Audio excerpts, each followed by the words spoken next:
এখানে ভাইরাল হওয়ার কোনো ইচ্ছে ছিল না, থাকলে অনেক আগে অন্যভাবে ভাইরাল হওয়া যেত। সমালোচনাকে আমি সম্মান করি। এই মেশিন দিয়ে কোনো বিদ্যুৎ এই পর্যন্ত চালাছেন কিনা? 360 ডিগ্রি ঘোরানোর জন্য পুনরায় আবার 1 টন বস্তু উপরে তোলা লাগবে, এটাই তো বৈজ্ঞানিক প্রশ্ন। কিন্তু কথা হচ্ছে আমি সেটাকে শূন্য বানিয়ে ফেলতে পারি, মানে 1 টন ওজন তখন শূন্য হয়ে যাবে, 1 কেজিও না। এখন মানুষ তো বলতেছে যে আপনি ভাইরাল হওয়ার জন্য এই অদ্ভুত দাবিগুলো করতেছেন। দেখুন, মানুষ বলবে, মানুষ যারা বলে, সমালোচনাকে আমি সম্মান করি। তবে আমি তর্কে জিততে চাই না, চাইনি, চাচ্ছেও না, চাইবো না।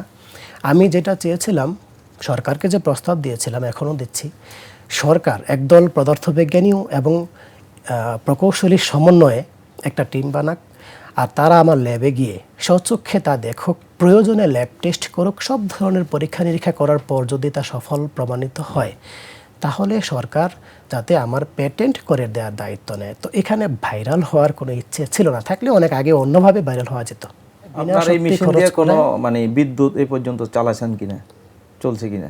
ধরুন, আমার কাজ হচ্ছে যে এই ইঞ্জিনটা শতভাগ মাধ্যাকর্ষণকে কাজে লাগিয়ে 360 ডিগ্রি ঘুরতে পারে কিনা সেটার সকল গাণিতিক বৈজ্ঞানিক পরীক্ষা নিরীক্ষা করে দেখা। আর সেটা আমি দেখেছি বহুবার, কারণ 4 বছর আগে থেকেই তো সফল। আচ্ছা আচ্ছা আচ্ছা আচ্ছা। এখন বিদ্যুৎ কিভাবে তৈরি হবে যদি বলি, আমরা বিদ্যুৎ তৈরি হবে, বিদ্যুৎ মূলত উৎপাদন হয় জেনারেটরের মাধ্যমে। আপনার উদ্ভাবন কি ফ্রি এনার্জি নাকি পারপেচুয়াল মোশন? কোনোটাই নয়। যদি আমি বলি ফ্রি এনার্জি মানে কোনো ধরনের ইনপুট ছাড়া আপনি শক্তি পাবেন।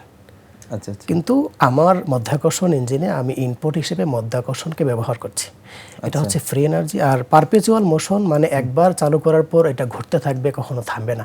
আমার ইঞ্জিন সেটাও নয়, কেননা এখানে পরপর মাধ্যাকর্ষণকে ব্যবহার করা হচ্ছে। ইঞ্জিনটা তাহলে কিভাবে চলে আপনার? ইঞ্জিনটা কিভাবে চলে, ধরুন যদি আপনি 1 মিটার উপর থেকে 1 টন একটা বস্তু নিচে নামাতে চান, তো সেটা যদি একটা লিভারের উপর রাখেন, ঘুরবে, এটাই মাধ্যাকর্ষণের নীতি। কিন্তু যখন এটা নামবে, তখন এই শক্তিটা আমার ইঞ্জিন গ্রহণ করলো একবার। তো ইঞ্জিন মূলত 360 ডিগ্রি ঘুরে অনবরত শক্তি পাওয়ার জন্য। 360 ডিগ্রি ঘোরানোর জন্য পুনরায় আবার 1 টন বস্তু উপরে তোলা লাগবে, এটাই তো বৈজ্ঞানিক প্রশ্ন। কিন্তু কথা হচ্ছে আমি সেটাকে শূন্য বানিয়ে ফেলতে পারি, মানে 1 টন ওজন তখন শূন্য হয়ে যাবে, 1 কেজিও না। দেশে দেশে সবার সাথে দ্য নিউজ।